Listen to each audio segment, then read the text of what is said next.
Iniciar grabación, listo. Bueno, gente, buenas noches. Formalmente, avisen si hay alguien que no lo acepto, es porque me entretengo con ustedes y me olvido de mirar. ¿Cómo anda la cosa? ¿Cómo les va? Tuvimos una semanita que no tuvimos clase. Venimos de momentos muy especiales para el fútbol de Córdoba. Algo que no estamos acostumbrados y que nos está tocando, ¿no? ¿Cómo anda Nahuel? Hola, Eh, profe, ¿cómo está? Bien, querido, bien. No estamos acostumbrados y la verdad que nos pone muy contentos al margen de los colores y las cuestiones de folclore y de cargadas que eso son para los hinchas y está bien, porque es parte de esto, es parte de lo que vivimos, de la pasión con la que vivimos, pero para nuestra plaza, para nuestro medio, para nosotros los periodistas, para ustedes los técnicos, nuestra plaza necesita tener títulos, necesita tener una raíz de donde ustedes puedan presentarse, ¿no? Y decir, yo soy de la raíz del fútbol de Córdoba y el fútbol de Córdoba en los últimos 10 años ha tenido muchas alegrías, porque esa es la realidad, más allá de que eh, por ahí no se pueda medir tanto, pero en los últimos 20 años el fútbol de Córdoba ha cambiado, pero en los últimos 10 casi no tenemos descensos, tenemos dos finales de Copa Argentina, eh, ahora esta final, otra final ganada por Talleres, una semifinal de Belgrano, Instituto llegando al quinto año en primera división de manera consecutiva como nunca antes había pasado. Talleres lleva ya desde el 2016 ya cumpliendo 10 años en primera de manera ininterrumpida, sin tener, salvo el año pasado un poquito, pero ya se normalizó, problema con el descenso, con todas las mejoras en los predios, todo, la parte deportiva, alguna vez para los más jóvenes por ahí no sé si se acuerdan, pero eh, Armando Pérez fue quien arranca con esta locura, ¿no? Del fútbol de Córdoba y los cambios. Y una vez tomando un café con él, nosotros los periodistas que siempre vivimos apurados, o por lo menos en muchos casos intentamos no hacerlo, pero a veces no sé si es que no nos damos cuenta o qué, se sentaba a tomar un café conmigo y me dijo una cosa que me quedó grabado para el resto de mi vida. Eh, y me dijo, lo único que no podemos hacer que sea distinto es el tiempo, Marcos. Dice, cuando un chico llegue con 8 años al predio de Belgrano, para que tenga 18 tienen que pasar 10 años. Y ustedes me dirán, y sí, qué pícaro que sos boludo o practicás. Ya sé que tiene que pasar 10 años. Bueno, el mensaje no era ese, el mensaje era otro. Es decir, los Messi, los Agüero o los Di María nacen uno cada 20, 30, 40, 50 años. El resto son todos normales, mortales y tienen que pasar los años eh, que tienen que pasar para que ustedes lleguen a jugar en primera. Y llegan muy poquitos, muy poquitos. Muy, muy, muy, muy poquitos. Gastón, vos que estás acá y que llegaste a jugar en primera, eh, ¿cuántos años tenías cuando debutaste en primera? Profe, ¿cómo le va? Lo estaba escuchando. Bien, Bien, querido. bien, 19.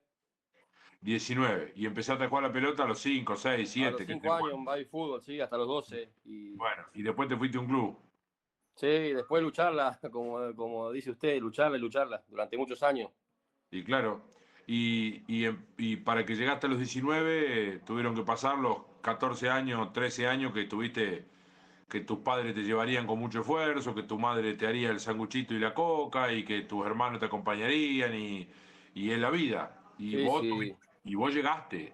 El sí, sí. 99% no llegan. No era el mejor, profe, pero llegué por insistencia. Y Tuve bueno, que, en el camino, en esos 10 años que usted habla, tuve muchos no. Y me tuve que hacer fuerte en un montón de cosas. y Tuve bueno, pérdidas familiares muy grandes. Tuve, bueno, como dice usted, un montón de adversidades que hoy los chicos uno les quiere transmitir eso, que a veces no llega al mejor, sino el que insiste. El perseverante. El perseverante seguramente, y en el camino van a tener un montón de adversidades, pero Sí. sí, me ha tocado, por eso, bueno, te vuelvo a repetir, no era el mejor, pero era el más insistente. Yo soy un convencido y ustedes me van a decir, che, ¿qué tiene que ver esto con esta materia? Ahora van a ver que tiene que ver mucho lo que les estoy diciendo, porque tengo preparada una clase hoy con dos testimonios que quiero que escuchen. Y en realidad, más que escuchen, que, que lo charlemos, eh, que lo debatamos, que lo compartamos, porque me parece que es muy, muy importante, muy importante. Yo hoy me toca estar cerca de un club de la Liga Colón, que empezó muy de abajo como Santa Elena. No sé si está el Gaby acá, no sé si entró el Gaby. El Gaby es entrenador de las chicas del femenino. No, no está. Eh, pero me toca ver de cerca. Y claro, y ayer perdieron el clásico de vuelta, ¿no? Y perdieron el tercer clásico desde que arrancó el año. Y bueno, y claro, y están entre desilusionados, decepcionados. Y bueno, me preguntaban y le digo, muchachos, digo, esto no se soluciona ni con plata, ni con esto, porque si fuera así sería todo re fácil. Y entonces, esto es trabajo, es conducción, es coherencia, son un montón de cosas. Lo que vamos a compartir hoy, si yo les preguntara cómo les gustaría a ustedes conducir un grupo, díganmelo en palabras. A ver, una palabra, dos palabras, tres palabras. ¿Cómo describirían ser un buen conductor de grupo?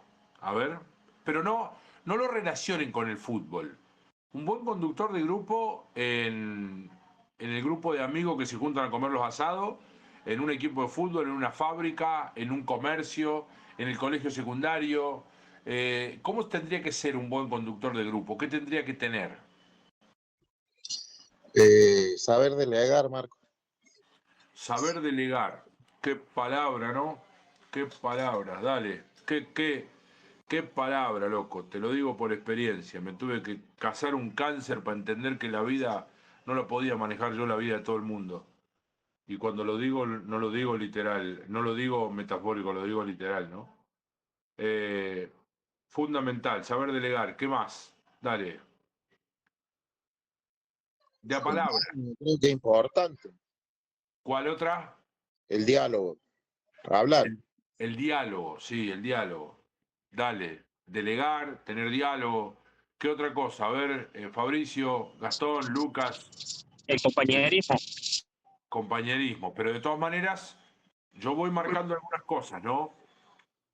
Ustedes son los líderes, no Disculpe, son los profe. amigos. ¿Cómo? ¿Puede repetir porque justo se me cortó el wifi y no llegué a escuchar? Digo, ustedes son los líderes, no los amigos. Digo, yo no sé si en un grupo de 30 profesionales se puede ser amigo. Sí, a lo mejor se puede ser buen compañero, se puede ser el líder, pero no sé si se puede ser amigo de todos. Digo, por diferencia de edad, por vida recorrida, yo no sé, si hoy Gastón tiene el mismo trato con sus dirigidos que cuando Humberto lo dirigía a él. No sé si se puede. Cambió la vida, la forma y los años. Digo, por plantear un ejemplo que hoy lo tenemos a Gastón y lo usamos de ejemplo porque jugó el fútbol profesional. Y hoy dirigí Gastón en el fútbol amateur, ¿no? Sí, estoy con una categoría de sub-13 y estoy de ayudante de campo en primera división. Bueno, estás haciendo las dos, porque Sí. como ayudante de campo me imagino que estarás aprendiendo a tener esa relación. Yo estoy observando mucho, no sé si coinciden ustedes, en cualquier nivel, lo estoy observando, que los ayudantes de campo casi que son medio como los psicólogos entre el técnico y los jugadores, ¿no? Así es, sí. Son los que terminan mediando. Ante un lío participan, ante una confrontación participan. Sí, Como y más que nada, profe, disculpa que te sí, interrumpa. dale. Yo creo que, bueno, una de las palabras, vos decís que el respeto. es una de las palabras que hay que lograr respeto mutuo, ¿sí? Que te respeten los jugadores, que crean en vos, que crean en lo que vos intentás lograr con el equipo, ¿sí? Y sobre todo en la parte humana, porque yo te puedo asegurar que cualquier equipo Es que que llega a una Oscar iba a mandar el instancia, pedido. vamos a ir con el ejemplo más cercano, o con River o con Belgrano, seguramente durante todo el campeonato no estuvieron siempre bien, tuvieron su momento de tormenta también, entonces lo humano es lo que te saca, el grupo es lo que te saca, ser positivo, ¿sí? Ser respetuoso con el compañero, con el cuerpo técnico, con el objetivo, así que... y sí, después vos, dentro de un grupo, al ser ayudante de campo, sí, sos por ahí el mediador, sos el que ve muchas cosas también. Por ahí uno con la experiencia, vos ya mirás y te das cuenta qué jugador está bajoneado, cuál está enojado, cuál necesita un empujón, una ayuda. Entonces es muy importante, más allá de lo táctico y lo que puedas hacer dentro del campo como para ayudar al técnico, ¿no? Ujú.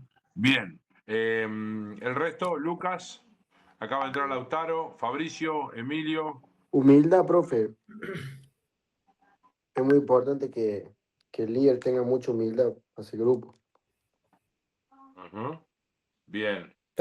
Para mí, profe, también es, para poder conducir, creo que no hay que mandar, sino persuadir, convencer de la idea de uno y bueno, obviamente yo por lo menos siempre dejo en claro que me puedo equivocar y que yo voy aprendiendo del jugador, pero bueno, que yo quiero convencer que la idea que yo tengo considero que es la mejor para lograr un objetivo, pero que eso se puede ir modificando en el tiempo. Entonces, Eh, bueno, eh, persuadir, convencer, me gustó, me gustó. Me gustó ese término, me gustó. Porque te vas a encontrar con lo que vamos a ver, con lo que vamos a ver en un ratito, que vas a entender por qué esos términos son muy trascendentes. Ramiro, que vos también tenés camino recorrido, no llegaste profesional, pero llegaste a una reserva importante. A ver, dame tu definición. ¿Cómo se hace un conductor? ¿Cómo se hace eso? Y yo creo que, como dice Nahuel, yo creo que el técnico que tiene que tener esa labia como para persuadir al grupo y también el ojo, como dice Gastón, de saber cuando un jugador está mal, está bajoneado. Creo que eso lo hace mucho la experiencia. Bien, bien. Bueno, eh, les he preparado para que vayamos escuchando.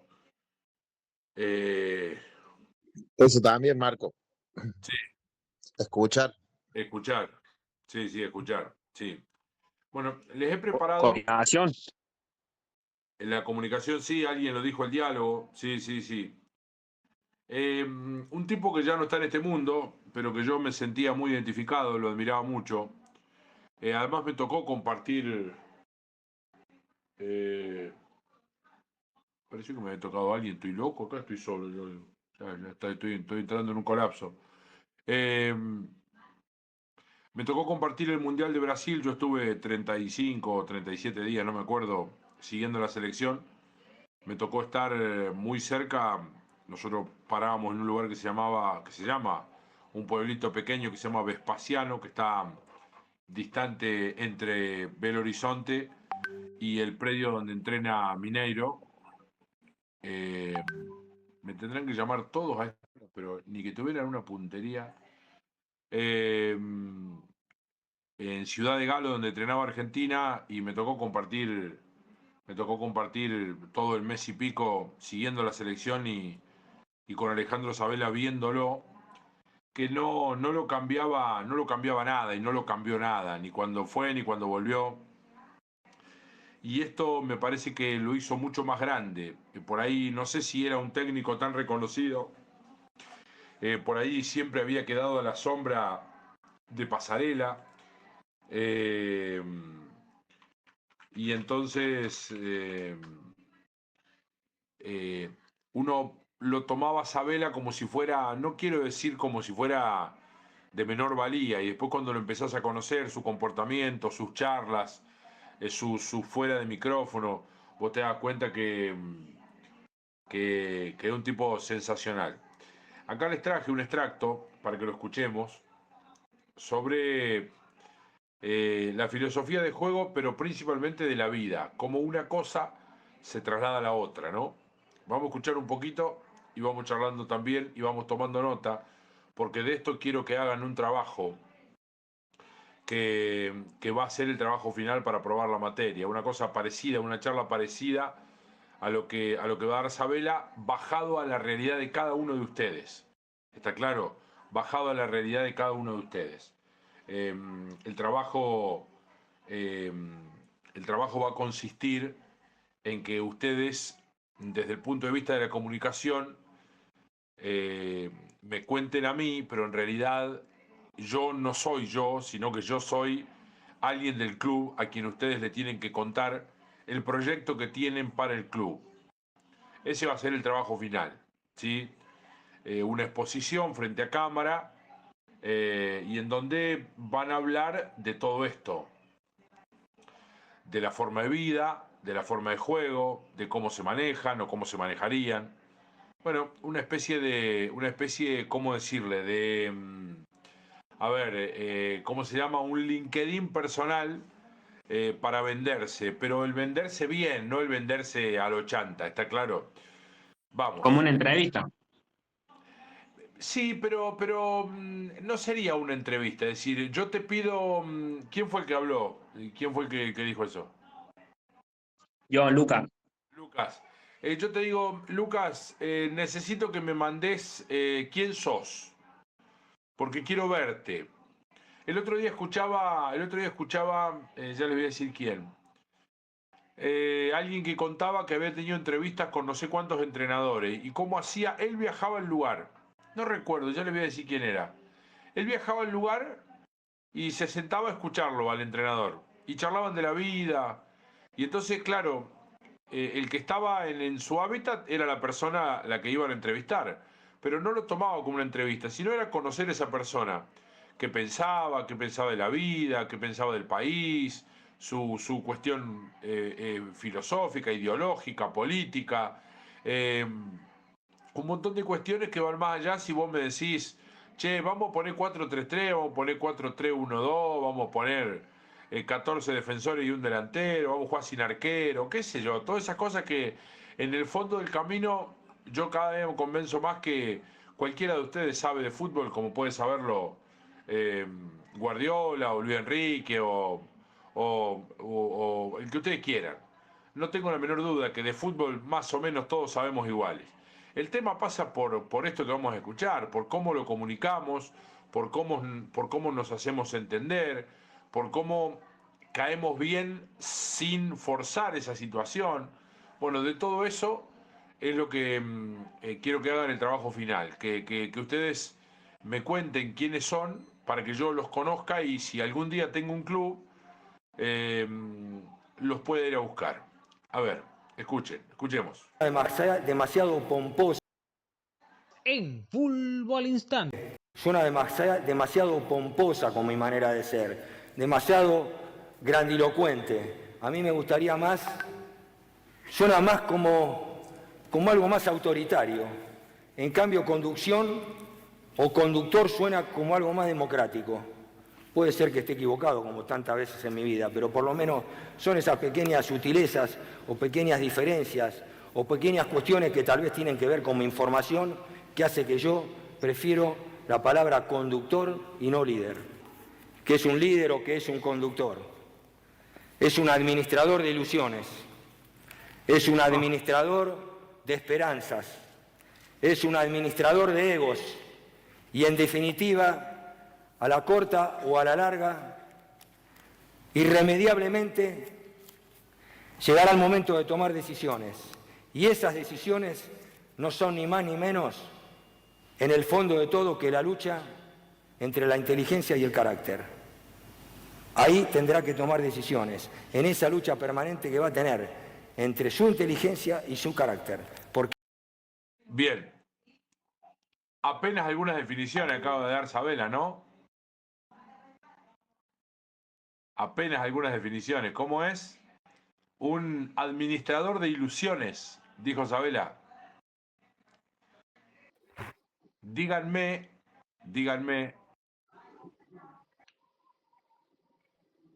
si todos ustedes, en realidad no, si todos nosotros, cuando empezamos a patear una pelota, no nos ilusionábamos con jugar en Boca, en River, en San Lorenzo, en Racing. Después la vida nos llevó a darnos cuenta que éramos unos troncos bárbaros. Pero en definitiva de eso se trata. Y entonces quienes te conducen tienen que administrar, tienen que generar ilusiones, tienen que llevar por ese camino. Seguimos. Ni más ni menos, en el fondo de todo, que la lucha entre la inteligencia y el carácter. Ahí tendrá que tomar decisiones, en esa lucha permanente que va a tener entre su inteligencia y su carácter. Porque a veces uno ve el problema, se da cuenta cuál es el problema, pero su carácter no lo deja resolver el problema. Y a veces al revés. A veces uno demora en tomar una decisión que ve que la tiene que tomar porque su carácter no se lo permite. Y el problema a veces se soluciona.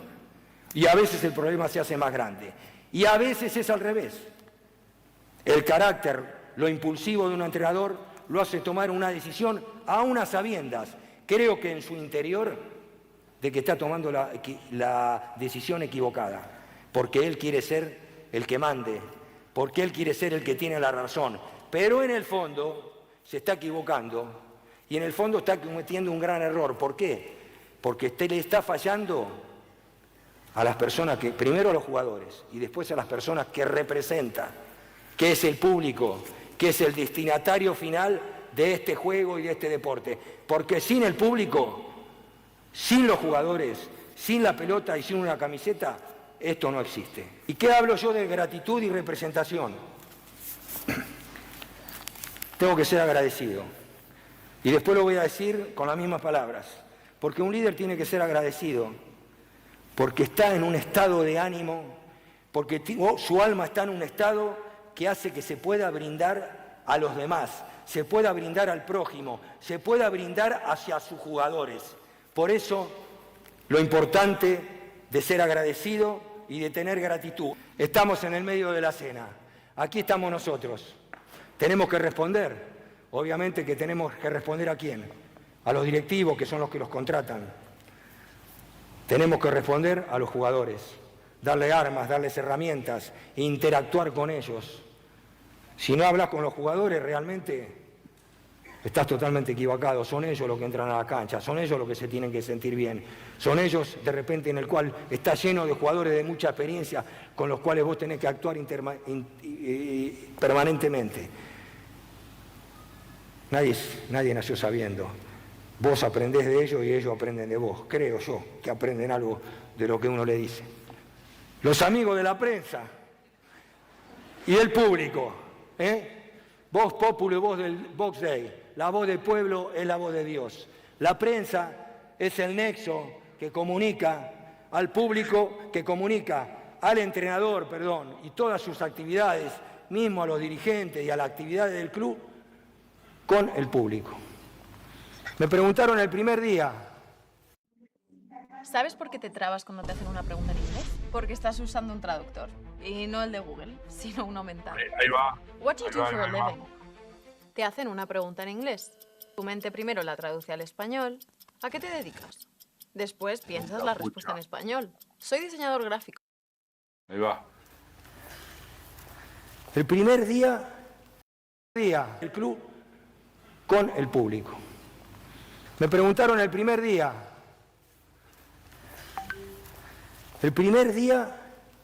cuando estaba haciendo el curso de entrenador, ¿cuáles eran las condiciones que usted creía que debía tener un entrenador para conducir un grupo? Y contesté estas 3 cosas. Y después de tantos años, sigo pensando lo mismo, exactamente lo mismo. Para conducir un grupo te tenés que ganar el respeto del grupo. Me acuerdo Me acuerdo que fui estudiante secundario, también estudié 2 años Derecho, pero no iba mucho. Ya estaba jugando en River, así que más bien me voy a referir a cuando estudiaba en la secundaria. ¿Qué era lo primero que hacíamos? Sentado en nuestro banco, apoyado en nuestro pupitre, veíamos entrar al profesor y le sacábamos la radiografía, del principio al fin. Pero también, además de ser estudiante, fui jugador de fútbol. ¿Y qué hacemos o qué hacíamos los jugadores de fútbol apenas entra un técnico? También le sacamos la radiografía, de arriba a abajo, y lo pasamos a evaluar. ¿Por qué un entrenador, y esa es la realidad, se pasa evaluando al jugador de fútbol? Entonces, ¿qué es lo que hay que demostrar? Hay que demostrar conocimientos, hay que demostrar capacidad de trabajo y hay que demostrar honestidad. Conocimientos técnicos, conocimiento de la materia, saber trabajar diferentes esquemas, no quedarse en un esquema solo, saber trabajar con línea de 5, saber trabajar con línea de 4, saber trabajar con 4 volantes en línea, saber trabajar... Bien, a ver, entró a hablar de fútbol, pero antes de fútbol, ¿de qué habló? De la conducción y el respeto para lograr esa conducción. ¿Y qué dijo cuando nosotros íbamos al colegio, qué hacíamos con el profe? Cuando nosotros jugábamos a la pelota, ¿qué hacíamos con el técnico? Y entonces uno va repasando los conceptos básicos de esta charla, de esta disertación, y de repente se encuentra que ahora está hablando de fútbol, pero antes de hablar de fútbol tiene que llegarle al grupo de lo que sea. Lo primero que tiene que tener un líder es saber comunicar. Saber comunicar. Guárdenselo en su cabeza, guárdenselo en su memoria, pero no se lo olviden nunca, porque si no saben comunicar, están fritos, están fritos.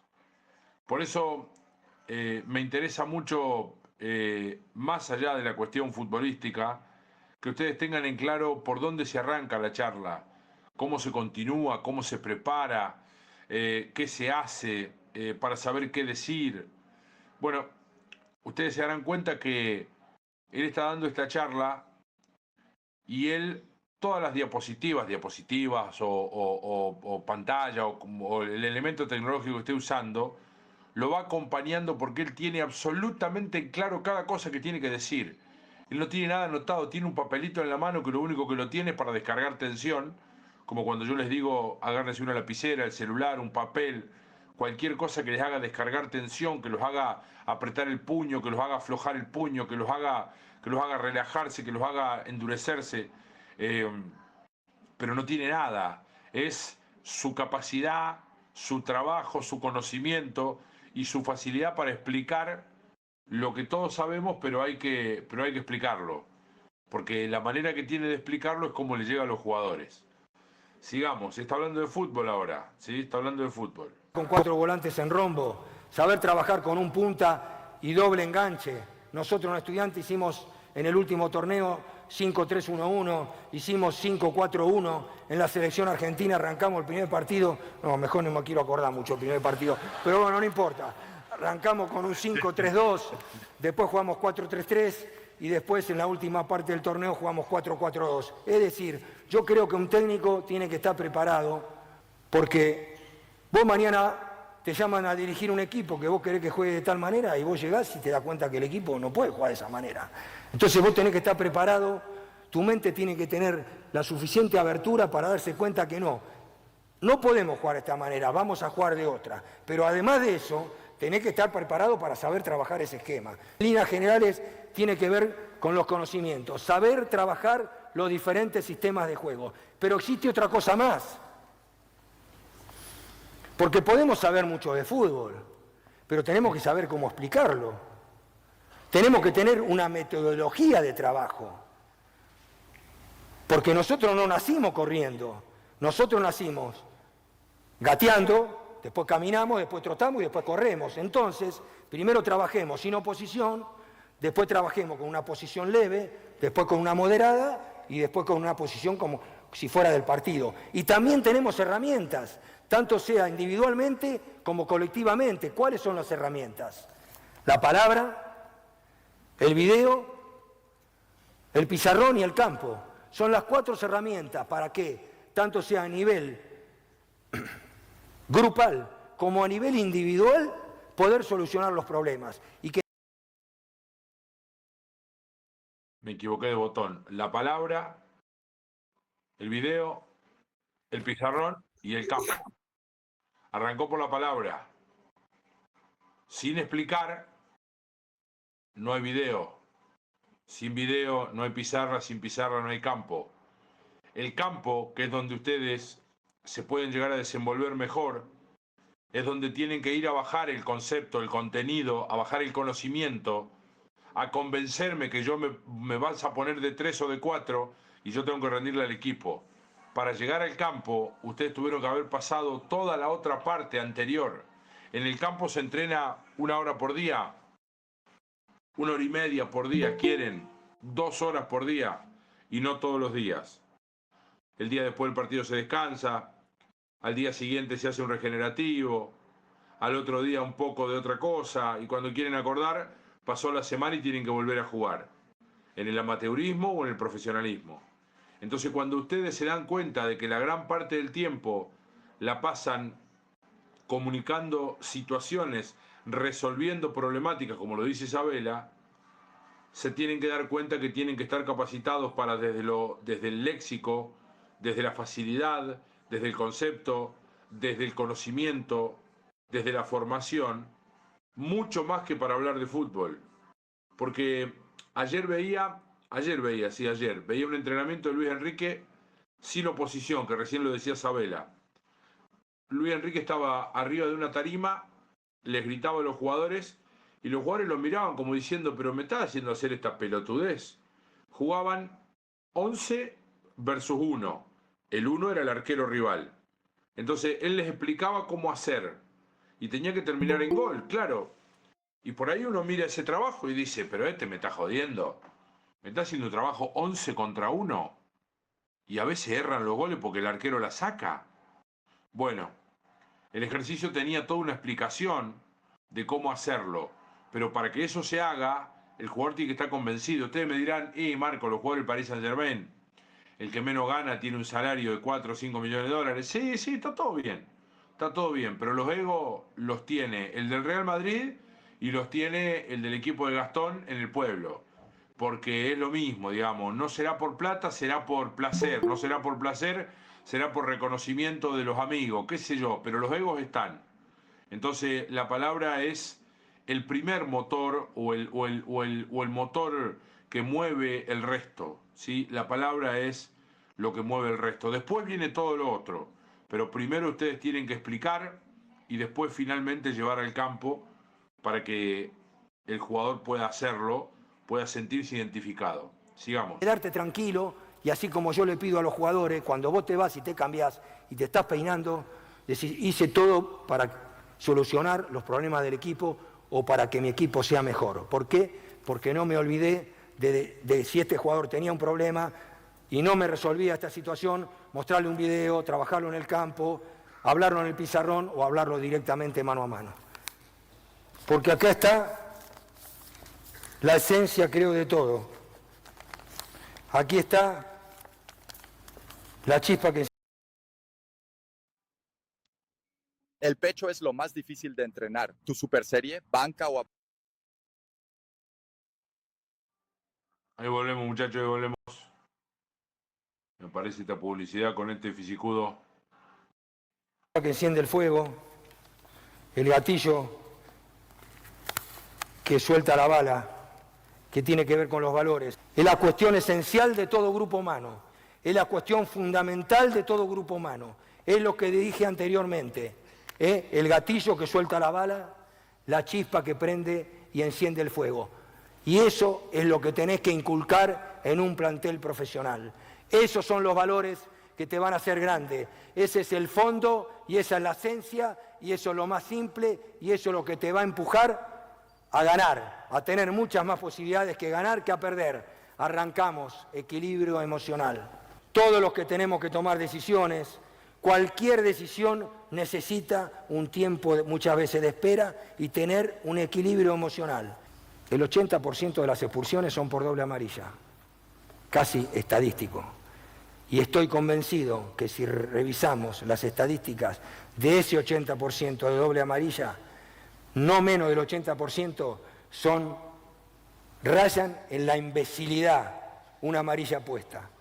Un full a un jugador que está de espaldas, un full a un jugador que está en mitad de cancha, un full a un jugador que está mirando la tribuna, y eso es pérdida del equilibrio emocional. Pensar en el equipo, primero, para obtener éxito después. Las dos cosas se escriben con E, éxito y equipo. Pensar en el equipo para tener éxito. Sentido de pertenencia, fundamental. He oído mucho hablar últimamente de sentido de pertenencia porque te da un plus. Tener que sentido de pertenencia a algo, a una camiseta, a un país, a unos colores, a una historia, a una idea. En la selección argentina es el sentido de pertenencia a una camiseta, es el sentido de pertenencia a un país, es el sentido de pertenencia a una idea, a una visión, hacia un sueño, a un ideario. Sentido de pertenencia, muchachos, es el gol que se hizo contra Suiza. Yo nunca vi que todo el banco de suplentes y lo que estaban haciendo la entrada en calor cruzaran por la mitad de la cancha y fueran a saludar a Di María, a Messi. Hasta hubo una reunión en FIFA a ver si lo suspendían. Eso es sentido de pertenencia. Sentido de pertenencia también es a una idea. ¿Y cuál es la idea?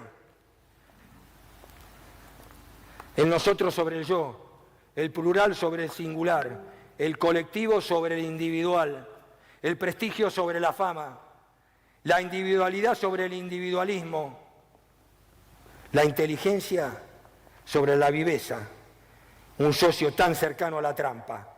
Eso es sentido de pertenencia, aunque sea a una idea. Lo esencial de todo. No existe el yo sin el nosotros.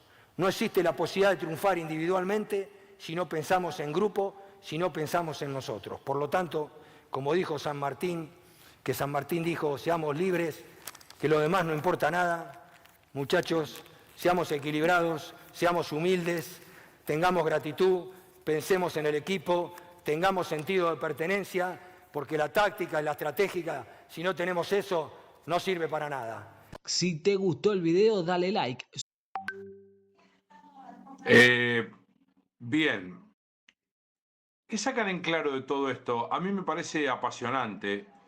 Lo que van a escuchar en un ratito también tiene que ver con lo mismo, pero de otro deporte, pero que en definitiva, para que lo comparemos.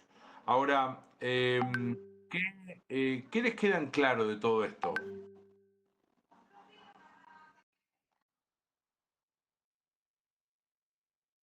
A ver. Los escucho, no se me apichonen, vamos, que necesitamos charlar. Hay muchas cosas importantes de lo que acaba de decir Sabela, que me parece son trascendentes para.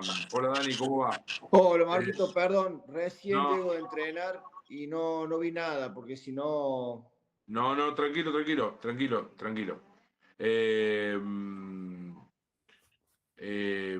Digo, a ver, ¿qué les queda de esto? A mí me parece atrapante, hay momentos de la charla que son muy interesantes, que tienen que ver con lo humano, que tienen que ver con todo el desarrollo. Y por otro lado, no sé si ustedes lo notan, la facilidad de palabra que tiene Sabela. Es decir, la verborragia, el vocabulario, la amplitud de palabra que tiene Sabela para ir explicando. Entonces, Para sí, a mí lo que más me marca es la cuestión de los valores y del ideal, que ponen los colectivos sobre lo individual todo el tiempo. Porque para mí, si los jugadores comprenden que lo colectivo va por lo individual, pero no solo en lo futbolístico, lo táctico, lo estratégico, sino para la vida, la acción de vida, digamos. creo que todo se vuelve más fácil porque empezás a mirar al que está al lado como un hermano, como uno que va por la misma idea que vos, entonces se potencia, digamos. Trabaja mucho sobre la cuestión colectiva, mucho sobre el otro y no el yo, mucho en el equipo, mucho en el compañerismo. Es difícil en estos tiempos, es difícil en estos tiempos. Apelo a vos, Gastón, que sos el que ha convivido en el fútbol profesional. ¿Cómo se hace en el fútbol profesional cuando el de al lado se quiere destacar como vos?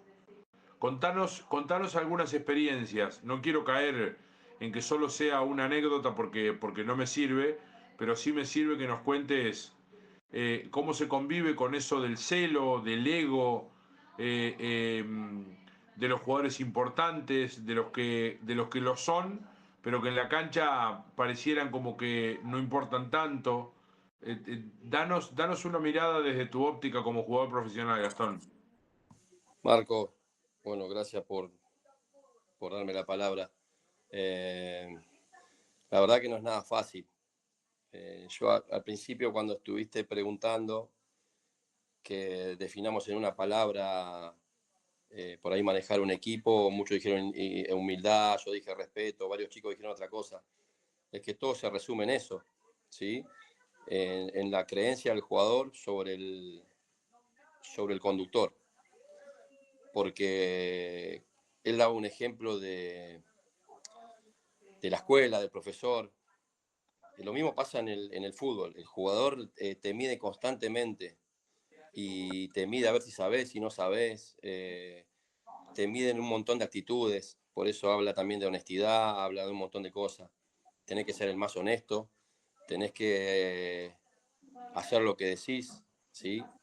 Tiene que ser justo. Tenés que ser justo y a veces en esto del fútbol, donde tenés tantos jugadores en un plantel, muchas veces te podés llegar a equivocar, o sea, sos una persona y a veces sos injusto con muchos, aunque no quiera hacerlo porque la realidad que entran 11, uno toma las decisiones por un montón de factores y muchas veces sos injusto con muchos, pero bueno, ahí está la capacidad del conductor para, como hablaba ahí, de administrar emociones, para estar encima del jugador que por ahí tiene un bajón porque no juega, porque me pasa mucho, tanto en primera como en el fútbol infantil, ¿no? Como en la categoría chica que yo tengo. El que juega se cree siempre el mejor, ¿viste? Y el que no juega se cree que no sirve para nada, y no es así, todo tiene un balance, ¿viste? Tenés que tener la humildad cuando jugás, tenés que tener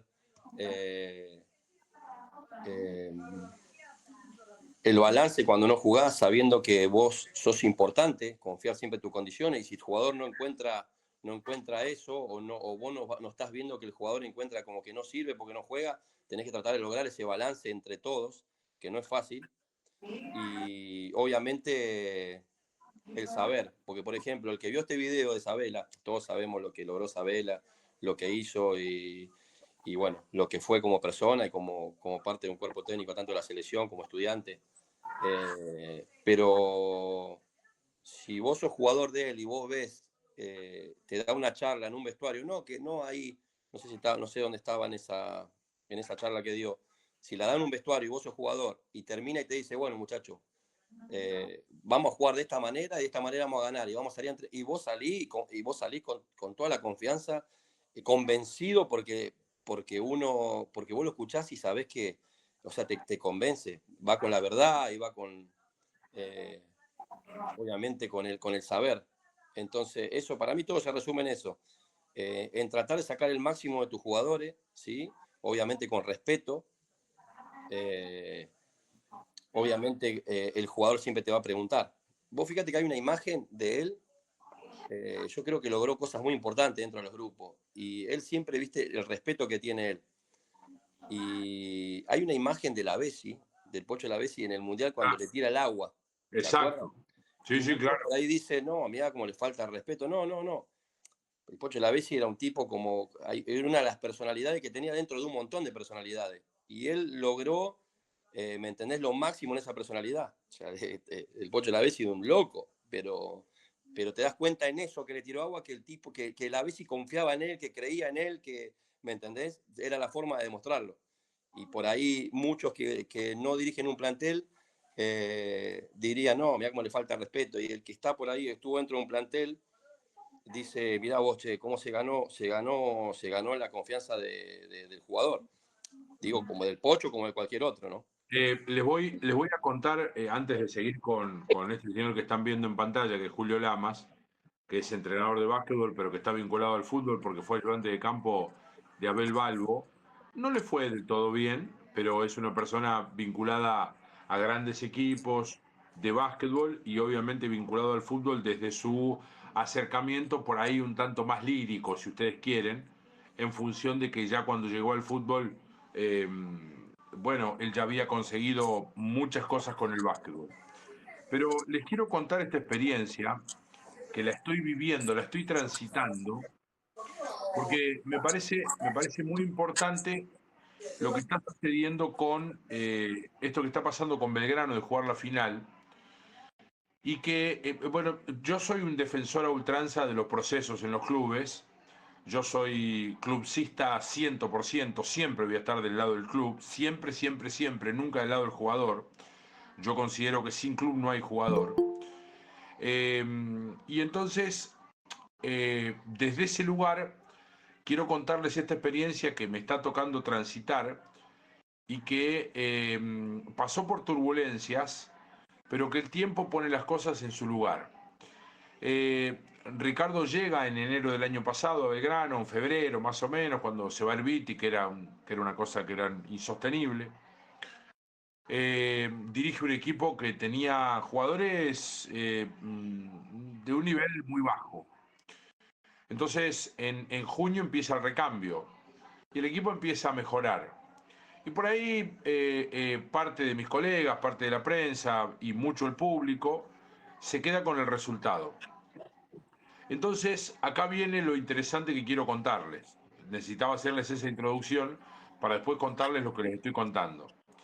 Y entonces el ruso, desde su manera muy simple de comunicar, el ruso habla en las conferencias de prensa post partido y habla una vez cada 3 semanas en el predio, habla el ruso. Cada 2 semanas habla el técnico. A la vieja usanza, ¿no? Una rueda de prensa, todo el mundo pregunta, no es muy extenso. Y entonces él comenzó, allá cuando las cosas no andaban bien, cuando los resultados no estaban, a explicar que esto era un camino que había que transitar, que había que desarmar un equipo y armar otro, que había que aplicar conceptos, que había que cometer errores para subsanarlos, y en todo ese andar los resultados iban a ir llegando. El año pasado no fueron buenos, pero el equipo mostró en algunos momentos y llegó a la semifinal de Copa Argentina. En el partido con la Copa Argentina, el segundo tiempo lo jugó muy mal, no puso ni las manos en el equipo en la cancha y fue muy dura la crítica. Pero ya había llegado a una instancia de semifinales con un equipo que 7 meses antes, 8 meses antes, lo habían diagnosticado que iba a pelear por no descender. Siguieron llegando jugadores, arrancó el campeonato muy bien, tuvo un bajón y volvió a retomar hasta lo que es hoy. En el medio del bajón, cuando el equipo jugaba muy bien las primeras fechas, no era el Manchester City y el ruso no cambiaba su discurso. Como tampoco lo cambió cuando llegó el momento de ese bajón, que fue perder con Huracán, perder con Racing, ser goleado por River, empatar 0-0 el Clásico, perder con Gimnasia y algún otro resultado que se me escape, pero que más o menos son esos. El ruso tampoco cambió el discurso. No era ni tanto allá al principio, ni era apocalíptico en el medio de la tormenta. Y ahora, cuando logra algo histórico para Belgrano, nunca antes un equipo de Belgrano había jugado una final de un campeonato nacional, como lo va a jugar el domingo, tampoco el ruso cambió el discurso. Siempre fue tratando de explicar bajo su forma que el camino es un camino que hay que transitar, que a veces se gana y a veces se pierde, pero que en definitiva, uno tiene que buscar ese camino de transitarlo, a veces con espinas, a veces con piedras y con alguna rosa en el medio para ir disfrutando de que no todo es tan grave ni todo es tan bueno. Claro, era difícil porque con la palabra a veces el ruso no podía explicar lo que pasaba en la cancha y algunos futbolistas no rendían, hubo momentos de expulsiones, hubo resultados negativos, la goleada en River fue muy dura, pero nunca perdió, lo que decía Sabela, el equilibrio emocional. Lo que decías vos, Gastón, de el pibito no es malo porque no juegue y el que juega tampoco es Messi porque juega, ¿no? Por eso quería reivindicar esta experiencia que yo vengo transitando. Yo soy un enfervorizado defensor de Ricardo Zielinski, porque si yo fuera dirigente de un club, que es lo que hago ahora en esta colaboración, en esta participación que tengo muy pequeñita, porque me invitan y me preguntan y me consultan, y yo desde mis 30 años en el fútbol digo en los asados lo que me parece libre de toda posibilidad de decidir, porque yo no decido, pero como no decido tengo la libertad de decir lo que pienso. Y en ese decir lo que pienso, trato de ser coherente con la forma de ver la vida. El fútbol es lo que les dije hace un rato. Cuando vos llegás con 8 años para jugar tenés que tener 19, 20. Y tienen que pasar 12 años, 10 años, 13 años, 11 años. Salvo excepciones, el tiempo es lo único que no se puede cambiar. En ese tiempo uno tiene que ser medianamente coherente. Y la comunicación para ser coherente, uno la tiene que mantener en el tiempo. Después hay equivocaciones, gente. Ustedes y yo nos vivimos equivocando, vivimos cometiendo errores. El tema, como diría un filósofo que ustedes conocen, que a veces está en este grupo, solamente los boludos no cambian. ¿Sí? Solamente los boludos no cambian. Y entonces yo en eso me quedo, en ese mensaje de Isabela, en esto que les estoy contando de Ricardo Zielinski, que lo vivo a diario, lo he vivido muy de cerca. Y del otro lado, tengo lo que me sucede con Carlos Tevez, lo que me sucedía con Carlos Tevez. Que Carlos Tevez explicaba cosas que no sucedían. Entonces acá viene cuando el jugador no te cree. Porque los jugadores observan y miran todo, más allá de que te digan que no están, que no se acercan. El jugador en un momento de soledad, en un momento de esparcimiento, en un fin de entrenamiento, agarra el celular y dice, ¿qué dijo Tevez en la conferencia? Nada, dijo que con Unión habíamos jugado bien, pero si nos patearon 14 tiros al arco, fuimos un desastre, Guido tapó 9 pelotas de gol, nos metieron el gol a los 45 del segundo tiempo, no pasamos la mitad de la cancha, Rick hizo un gol, parecía Pelé, no Rick. ¿De qué está hablando este muchacho? Y entonces ahí es donde yo digo que la coherencia uno la va perdiendo y no la pierde en el campo, la pierde en la palabra. La pierde en la palabra, porque uno a medida que va hablando y va pasando el tiempo, tiene que reivindicar lo que piensa y lo que yo te decía, Gastón, el ser justo, vos tenés que ser justo en las buenas y en las malas. No sé si han tenido oportunidad de ver, le preguntaron a Bielsa por qué no convocamos a un jugador que juega en Turquía. Un jugador extraordinario que juega en Turquía. No recuerdo el apellido, es un volante ofensivo.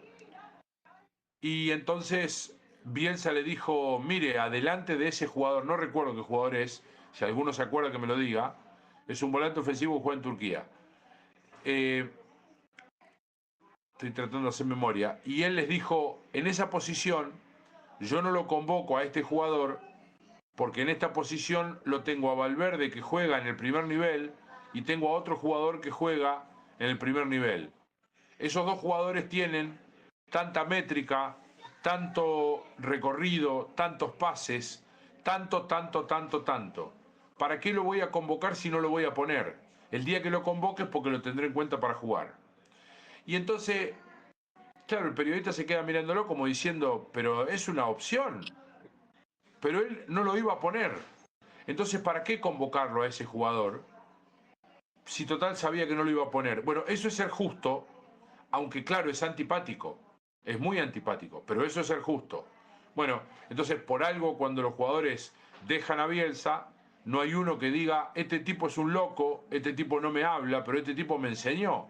Porque me enseñó en base a todo el conocimiento que ha ido adquiriendo. Bueno, de eso un poco se trata, ¿no? Esto de la comunicación y de entender la importancia que tiene que tener para ustedes el tema de la comunicación. Marcos, Sí, sí, querido, sí te escucho. ¿sabes en cuál lo veo, en qué técnico lo veo mucho ese poder de convencimiento, capaz que con la gente, con la prensa, que tiene así de vuelta con Gustavo Costas? Que por ahí viste que siempre, no sé, se le va un jugador importante y capaz que la prensa empieza a tirarlo abajo, pero él como que siempre sale convencido y siempre termina peleando en algún frente. Ni hablar, ni hablar. Después con Gustavo, por ahí Gustavo se puede pasar de mambo, por ahí, pero desde ese concepto, desde esa mirada, no hay dudas. Y ¿sabés qué otra cosa te voy a decir? Es un tipo que normalmente tiene un diálogo muy abierto con la prensa. Y les digo algo, gente, para que ustedes lo aprendan. En el último tiempo, obviamente, yo tengo 50 años y mucho camino recorrido. Y me faltan muchas tarjetas de crédito por pagar, o sea que tengo que seguir teniendo camino recorrido. Se ríe Gastón, pero es cierto, debo bastante la tarjeta, no me puedo retirar. Tengo que seguir Estamos todos laburando. igual, Marco. Bueno, está bien. Hay que seguir laburando. En ese camino de recorrida, mucho tiene que ver con esto que estamos hablando, de tratar de ser coherentes, de ser justos, de no equivocarse, pero no es no equivocarse por ese egocentrismo, sino es no equivocarse adrede, porque después nos podemos equivocar. Es decir, la última respuesta de Tevez en la conferencia de prensa después del clásico, él no puede responder solamente que él creía que el equipo iba a jugar de la manera que él lo disponía atacándolo a Belgrano. Es una respuesta en donde yo, periodista, me quedo desnudo. Yo, periodista, me quedo sin cómo transmitirle al público, porque siento que Tevez no tiene las herramientas, las armas, el conocimiento para contarme a mí por qué tomó la decisión que tomó, por qué armó el equipo que armó, por qué no cambió en el primer tiempo, por qué se dejó llevar por delante por Belgrano. Esto en el campo lo vimos todos. Ahora cuando a vos te toca explicarle primero a tus jugadores, después a tu dirigente y por último a la prensa para que sea el nexo con el público, vos no podés ver otro partido. Porque ¿sabés qué ocurre? Estás tirando por la borda tu prestigio. Estás demostrando tu desconocimiento. No estás sabiendo interpretar el momento que tenés que explicar las cosas. Y ¿saben qué? Eso es mucho más importante que el que hayan hecho tal cambio o tal otro cambio. ¿Sí? Eso es absolutamente mucho más importante. Crear un conflicto con la prensa, entendiendo que el periodista es el conflictivo, cuando en realidad el periodista lo que hace es comunicarle al hincha, al público, al socio, eso es no entender dónde están, gente. Puede ser el periodista del pueblo, el periodista del barrio o Mariano Clos. Es lo mismo. Porque en estas microcomunidades en las cuales estamos viviendo, el periodista del pueblo le llega a los interesados del pueblo por el equipo de fútbol. Y Mariano Clos le llega a los interesados del fútbol en el país. Porque Mariano Clos habla de River y Boca y porque Marcos Torrejón habla de Talleres y Belgrano. ¿Está claro? En el fondo de la cuestión, lo que interesa es cómo comunicamos, cómo decimos, cómo contamos. Porque después, llevarlo a la realidad, cuando el jugador está convencido, es mucho más fácil. Todo se hace mucho más fácil. Todo se hace mucho más fácil. Ayer leía una declaración, y con esto cierro esta parte. Ayer le preguntaron a Luis Enrique, ¿cómo se definiría como entrenador? Luis Enrique dijo, soy el mejor entrenador del mundo.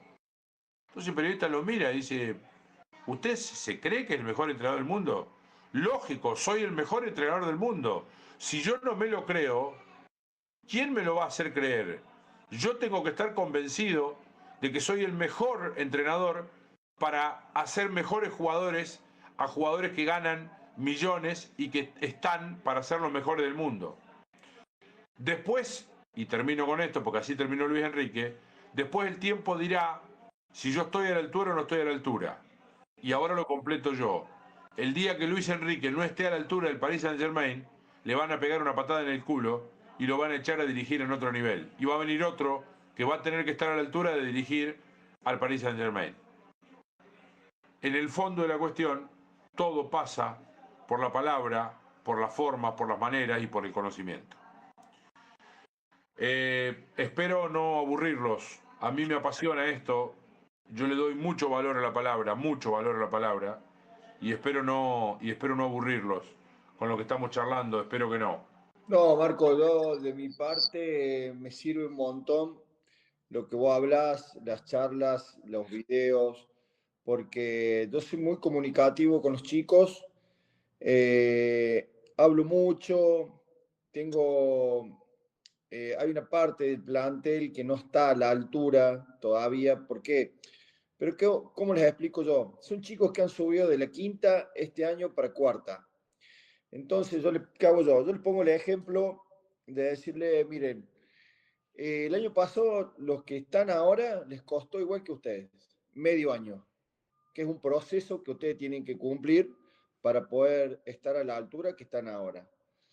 Está en ustedes en cómo lo toman y no desanimarse, no bajar los brazos.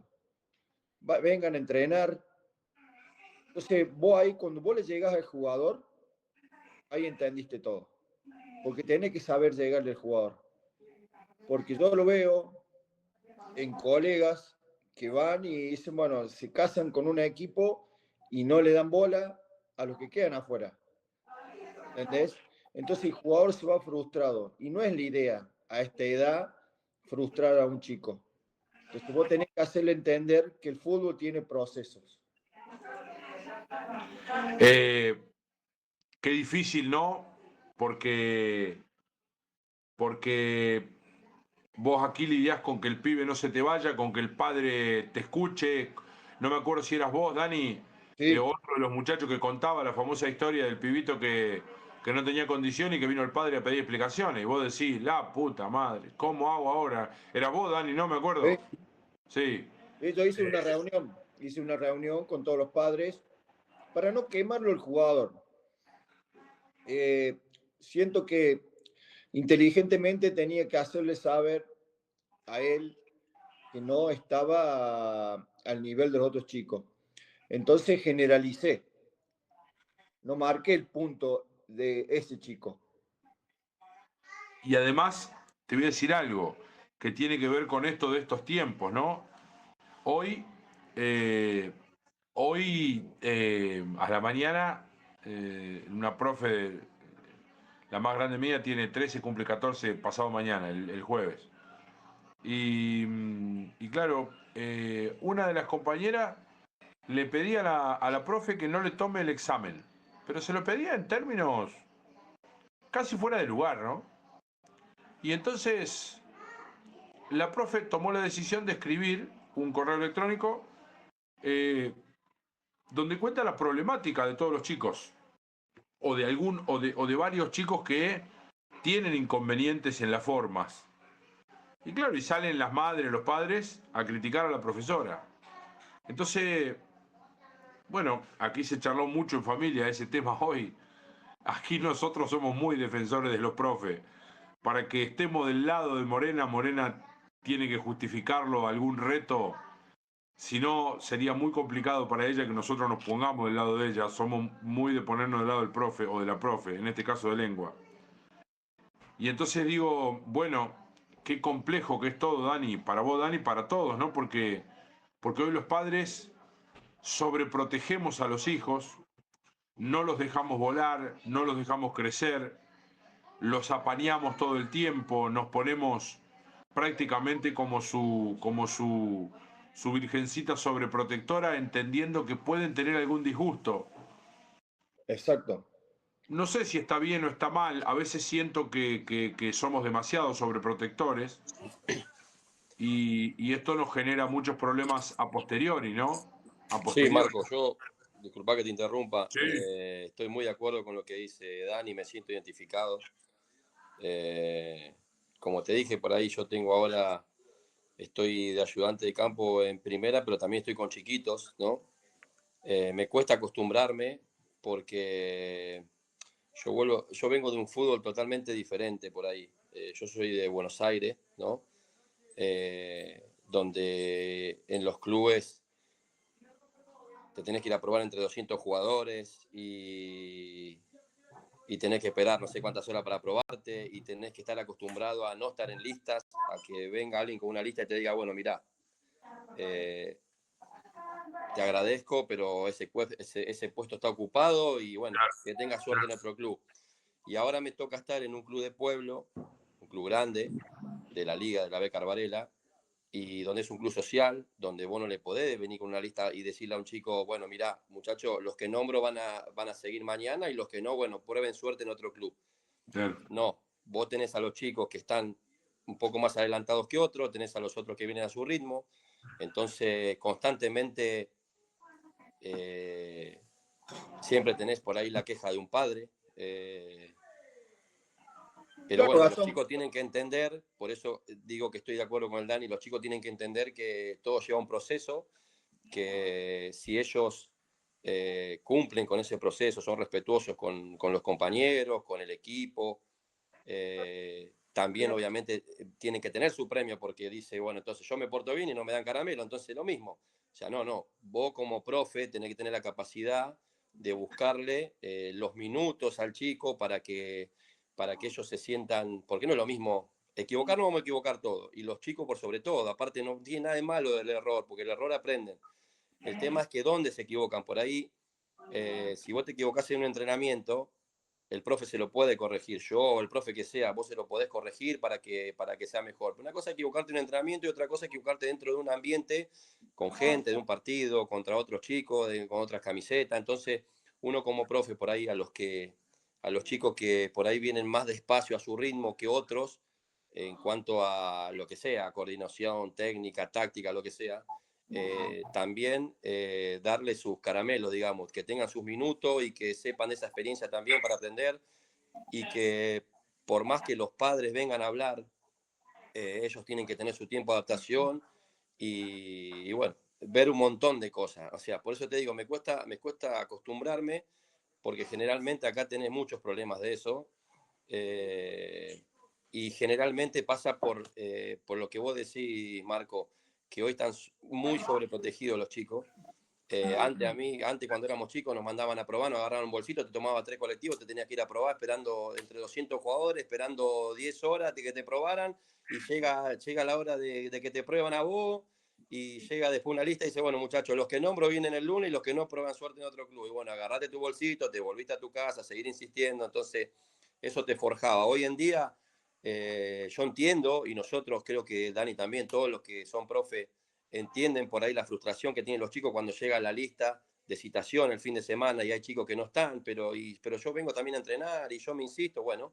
¿Sabés cuántos mensajes tengo el viernes después de las 21 horas? No, ni hablar, me imagino yo también, Dani, ni hablar. No. Pero llegan a la casa, entonces el padre dice, ¿cómo? Mi hijo está frustrado, ¿cómo no lo citan de vuelta a mi hijo? Y enseguida el profe, ¿qué pasa? ¿Por qué no lo citan a mi hijo? ¿Qué es lo que pasa? ¿Qué esto? No. Ellos tienen que esperar su proceso, tienen que entender que van a tener sus caramelos, obviamente sin regalárselo, que se lo ganen ellos a su debido tiempo, y bueno, nosotros tenemos que tener la capacidad de ir llevándolo despacio, de no apurarlo, y que bueno, que todos tengan esas vivencias, ¿no?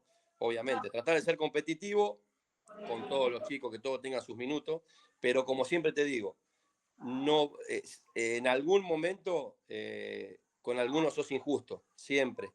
Y desde que estoy en fútbol infantil, he tenido por ahí padres que un fin de semana te saludaban normal y al otro fin de semana por ahí ni te miraban y por ahí te tenés que acostumbrar a un montón de cosas acá que yo la verdad me cuesta porque te vuelvo a repetir, Marco, Dani, vengo de otro fútbol y bueno, es complicado, pero bueno, te tenés que hacer sí o sí. Bien. El resto, algo para agregar, algo para decir. Quiero que escuchemos un poquito a Julio Lamas, pero no quiero dejar de que participe en la charla, porque también me sirve a mí para saber el grado atencional y para saber hasta dónde hasta dónde está ayudando, está sirviendo esto, gente. Los escucho. Les gusta, manifiesten lo que quieran, gente. A mí no me enoja si ustedes me dicen, che, la verdad, Marco, es densísimo esto, o la verdad sí me gusta, pero No, manifiéstenlo porque que me muy sirve. Marco, a mí me parece que es muy nutritivo todo lo que están hablando, para todo, en todo sentido. Porque así como Gastón, el otro día tenía algo que preguntarle por la experiencia que sé que tiene él, digamos, y me olvidé, pero me gusta la anécdota o la experiencia, escucha la experiencia de Gastón, que tuvo la posibilidad de estar en primero. Bien, y el resto, siempre les digo, picoten, palabrita, concepto, vayan incorporando, vayan metiéndolo en la cabeza, vayan agarrando un apunte, esto dijo Marcos, me parece interesante, esto no me gustó, esto dijo Gastón, me parece interesante, de Isabela, ¿qué le saco? Pin, y armemos. Se me plantea un desafío, todavía no lo arranqué. Lo tenemos que hacer. Yo doy clase en la universidad, hace 13 años que doy clase de televisión. Y claro, y de repente digo, la puta madre, loco, yo tengo 50 años, parece que tuviera 140, porque tenemos que empezar a hacer un manual de estilo de streaming. Y digo, para un poco, a ver, ¿y esto? Y entonces nos llama la coordinadora de la carrera y dice, no tenemos nada teórico. Y yo le digo, pero tenemos la vida hecha, digo, ¿y cómo vamos a hacer? Hay que sentarse, poner el culo en la silla y empezar a diagramar un manual de estilo de streaming. Y un poco es lo que yo les digo a ustedes. Hagan de cuenta que ustedes tienen que armar un propio manual de estilo.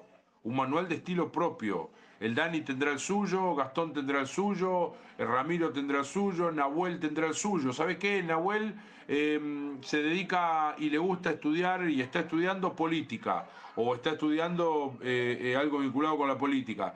Y entonces evidentemente que Nahuel tendrá algunas bases de sustentación para que ese manual de estilo propio tenga algunas herramientas que pasen por el aprendizaje del otro lado. Y de repente a lo mejor Luca Ortega se dedica al fútbol, exclusivamente al fútbol. Y digo, bueno, a ver muchachos, esto es a la carta, gente, esto es a la carta. La forma que tiene Gastón de cómo construyó su carrera, no lo imagino lírico. A lo mejor después me sorprende, pero vi un tipo sacrificado, por ahí un poco tosco, por ahí que si la tenía que tirar a la tribuna y no gambeteaba, pero lo vi jugar 500 partidos en primera.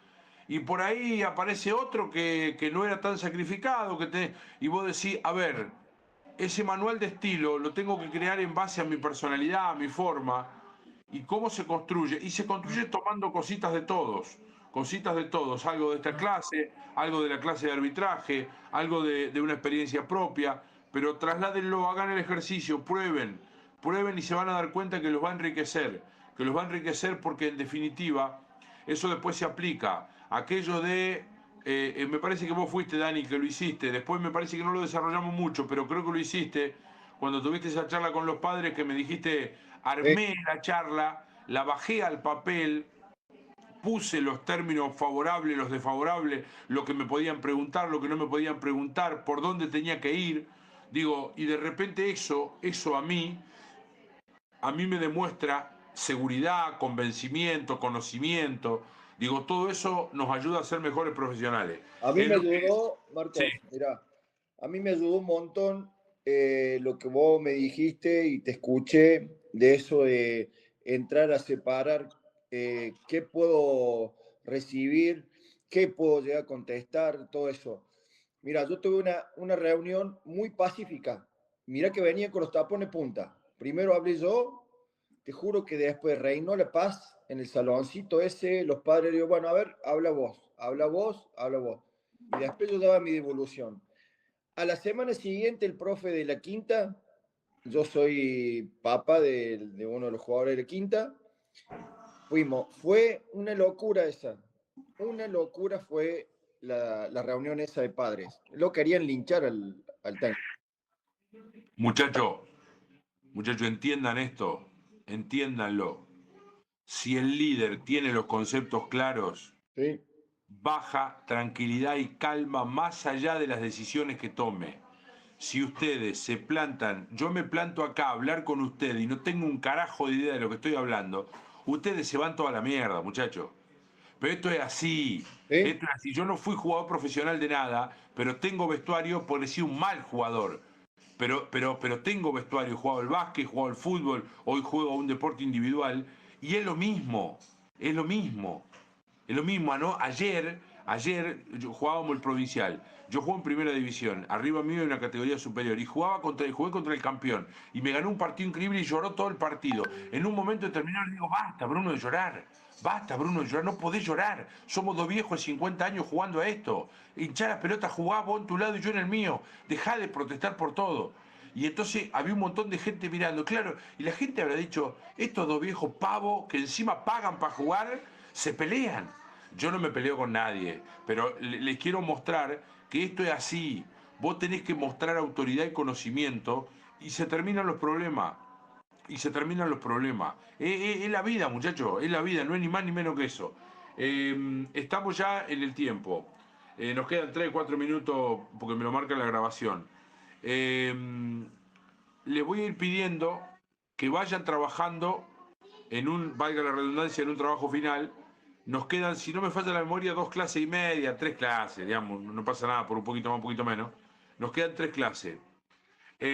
Vamos a ver un poco más de redes sociales para la semana que viene. Algunas cosas en especial, puntualmente, algunas cositas que me interesa que lo vean para que no lo repitan, para que no lo hagan. Y vamos a empezar a trabajar en el cierre. Quiero que vayan pensando que es un trabajo individual, pero apuntado a venderse como entrenadores. A venderse en el buen sentido, sin el chicharreo, sin el guitarreo. Es decir, a una buena comunicación, a un buen proyecto explicativo. Si yo estoy en qué categoría, si yo estoy en esta categoría, qué haría, qué no haría, etcétera, etcétera. Vayan desarrollándolo, porque eso también les va a dar un perfil. Y además, ¿saben qué? Yo les voy a decir algo. Lo trabajo mucho con mis alumnos y reniego bastante. En realidad yo no reniego. Se los digo, se los planteo y siento que las nuevas generaciones cada vez es más difícil. Les pido, tengan un perfil profesional y te miran. Y a ustedes igual, tengan un perfil profesional. El otro día, no voy a decir el nombre, yo les conté algo a ustedes pero no di nombre. Y después finalmente tomaron la decisión. Me escribe la gente del club que yo estoy muy cercano y me dice, ¿conocés a esta persona? Le digo, ¿de dónde sacaron a esta persona? No, bueno, dice, lo buscamos en las redes sociales, pim, pim. Tenía una presentación muy floja, muy floja. No lo contrataron. No lo contrataron. Y era el candidato que lo contrataran a ser coordinador y además dirigir primera división. No lo contrataron. ¿Era el contrato al Ale, Marco? ¿Cómo? ¿Era el Ale? ¿Ale se llama? ¿Moya? No. No te lo voy a decir porque no te lo quiero decir. Pero no. No, es un muchacho. Había estado en la Liga Cordobesa y dirigió en otro, no sé si por la zona de Totoral, me parece. Pero entonces yo lo pensaba en función de ustedes, ¿no? Pues yo escuchaba las razones que me daban, que en realidad a mí no me tienen que dar ninguna razón, si yo no soy nadie, simplemente comparto con ellos y bueno, y charlamos. Y entonces no les gustó la forma de presentación. Entonces yo les digo, quiero que utilicen esto que estamos haciendo para que también sea una forma de presentación de ustedes. Que yo, de acá a 6 meses que no los veo, me preguntan, che, ¿lo conocés al Dani? Sí, lo conozco, pero fíjate qué está haciendo. Y que el Dani tenga una presentación hecha. ¿Lo conocía, Nahuel? La verdad que sí, que tiene muy buen perfil, pero fíjate qué está haciendo. Y entonces que me cuenten, que me muestren, no a mí, al público, para saber qué es lo que hacen. Y eso lo tienen que hacer ustedes. Eso lo tienen que hacer ustedes. Entonces un poco la idea de este trabajo final, que además de aprobar la materia, como siempre les digo a mis alumnos en la facultad, mis alumnos vienen a pedir la nota. Y lo que yo les digo es, ¿qué nota querés? Poneme un 10, profe. ¿Y vos estás para 10? Y en la cámara más o menos. cronicando más o menos. Y entonces, ¿qué hacemos? Yo te pongo la nota que quieras y a mí no me cambia nada. El tema es que vos tenés que salir de acá con los conocimientos básicos para afrontar la vida. Porque mi obligación es darte las herramientas para que vos afrontes la vida desde mi lugar de la mejor manera. Yo tenía un profesor de química, yo terminé el secundario, yo odiaba química, la odiaba. Terminé siendo muy amigo del profe y el profe me puso un 4 en la materia final. Y le digo, Pato, me pusiste un 4, me arruinaste. ¿Qué te voy a arruinar? Dice, si vos lo que necesitabas era probar. Pero digo, yo había estudiado una barbaridad y había estudiado una barbaridad. Y él me dice, entre el 4 y el 10 no hay diferencia. Ah, no, digo, ¿cómo no va a diferencia? Digo, 6 puntos hay, ¿cómo no va a diferencia? Entre el 4 y el 10. Yo tenía 17 años y él era el profe.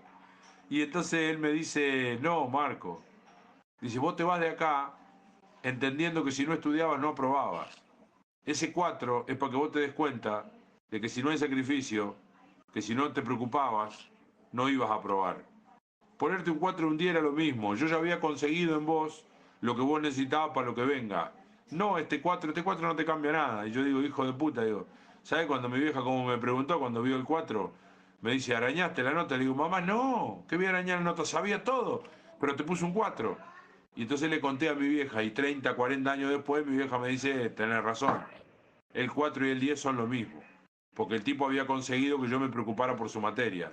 Lo que no había hecho en 2 años, como sabía que tenía la soga al cuello y que me iban a arrancar la cabeza en mi casa si no aprobaba, me senté, me puse a estudiar, comprendí la materia, fui y la rendí y no tuve ningún inconveniente. Entonces el 4 y el 10, moraleja, eran lo mismo. El tema era entender lo que había que hacer.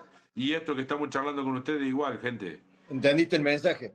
Pero lo entendía a los trompadones, pero lo entendí. ¿Me entendés? Lo entendí hasta el día de hoy. Le digo, hijo de puta, me pusiste un 4. Dice, ¿todavía te acordás del 4? ¿Qué hincha pelota que sos? Digo, más vale que me acuerdo. Mirá si me voy a acordar. Era mi última materia y me pusiste un 4. Bueno, después eso me volvió a suceder con epistemología en la facultad y pasó una situación muy parecida.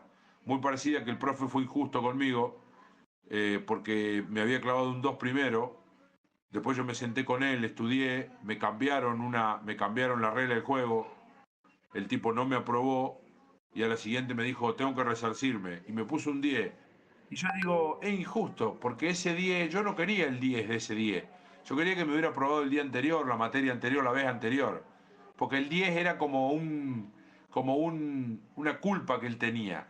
Y a mí no me hacía falta la culpa, a mí me hacía falta saber que cuando yo había estudiado, había hecho las cosas bien para aprobar. Por eso a veces en la vida, en esto de ser justo, Gastón, es injusto, y a veces uno toma decisiones y no se puede ser, a lo mejor uno se equivoca, pero tiene que tratar de ser justo independientemente del error, ¿no? Por lo menos sentirlo en el corazón que uno tiene que ser justo. Muchachos, son las 9:30, nos pasamos un poco. Me ha gustado charlar, me ha gustado compartir este rato con ustedes. Espero que a ustedes también. Nos quedan un par de clases y bueno, vamos a ir avanzando, ¿sí? Bueno, gracias, Marco. Gracias, profe. Gracias, Marquitos.